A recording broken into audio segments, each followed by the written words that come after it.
So I'm one of two. We grew up in Loughton in Essex. I always had a positive outlook on life, and I used to run around and enjoy my sport. I used to enjoy life.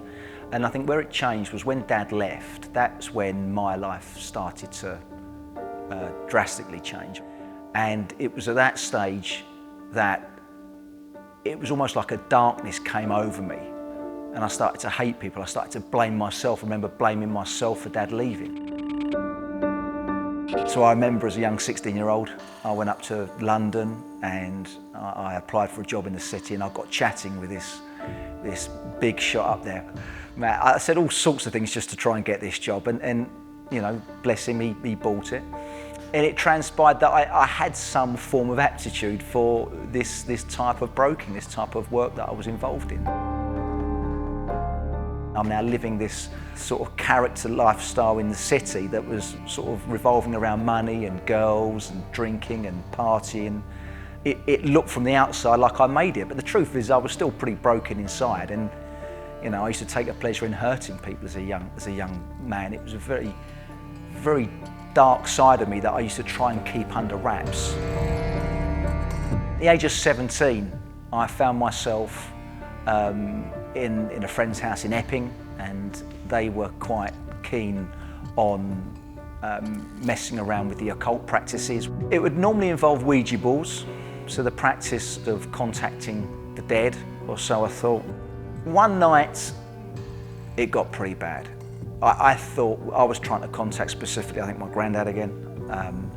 It just came up 666, and the glass that was on the board was just uncontrollable. It was flying all over the place, but it kept spilling out 666. And it kept pointing at me that, Joe, doomed. You know, I was going to die, you sinned, hell.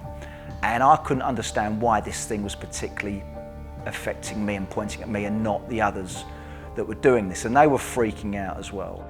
And I remember after we'd done that, and I remember we all got together, and one of my mates said, oh, we need to say the Lord's Prayer. And I said, okay, look, whatever. So I was very fearful. And I remember I got on my motorbike, and I remember on the way home from Epping to Buckerstill, I remember saying, Jesus, if you're real, I need you. I didn't know why I was calling out to Jesus, but in my mind, it was pretty obvious that if there's a negative, there's got to be a positive. And I knew that the devil was bad, and I knew Jesus must have been good. And I kept well away from the witchcraft after that. I kept well away from that. About 6 months passed, and my mother had just started to go to church at St John's, Buckerstill. And Mum said, do you want to come to church with me this morning? And I remember saying, Mum, I'm not interested. About 5 minutes passed, and I'm lying in bed.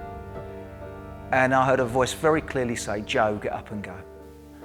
And I remember looking around the room thinking, what was that? Was it my own voice? So I ignored it, totally ignored it. And then there was a second time, Joe, get up and go. And I remember I just sat up bolt right in bed, and I got changed. I said, Mum, I'm coming to church. And I think she was a little bit surprised. And as I walked through the doors of this church, I just got this overwhelming feeling of love, like I was being loved by a father I couldn't see. It was like somebody had lifted a veil from my eyes. Everything seemed vibrant. And I sat down in a breakout room, and this guy made a beeline for me, and I told him, you know, who I was and why I was sort of here. And I said, why are you here? And he said, well, I'm the vicar of the church. But we got on really well, and he started to just share some stuff with me, and then I just unloaded everything on him. I asked him all sorts of questions about spirituality and things that I'd experienced, and he sort of winced and said, you need to keep away from that sort of thing. And I didn't understand at the time, but then as time went on, I recognised the dangers of what I'd got myself involved in, and how serious that was, and how deceptive that was, and that it wasn't my granddad, and it wasn't the characters that I thought we were summoning up. It was actually demonic, it was evil, and it all made sense. And you'd probably say, well, did life get easier for you? But the truth of the matter is it didn't for me. I went through a year of the most horrendous nightmares, the most horrendous situations in my bedroom, in the house. Dials would spin around in my room. On the heat, all sorts of crazy things. And in the middle of the night, I was lying there, and I was in between sleeping. And all of a sudden, something grabbed me The room went ice cold and there was this high-pitched laughter. And in my head I started to say, Jesus, Jesus.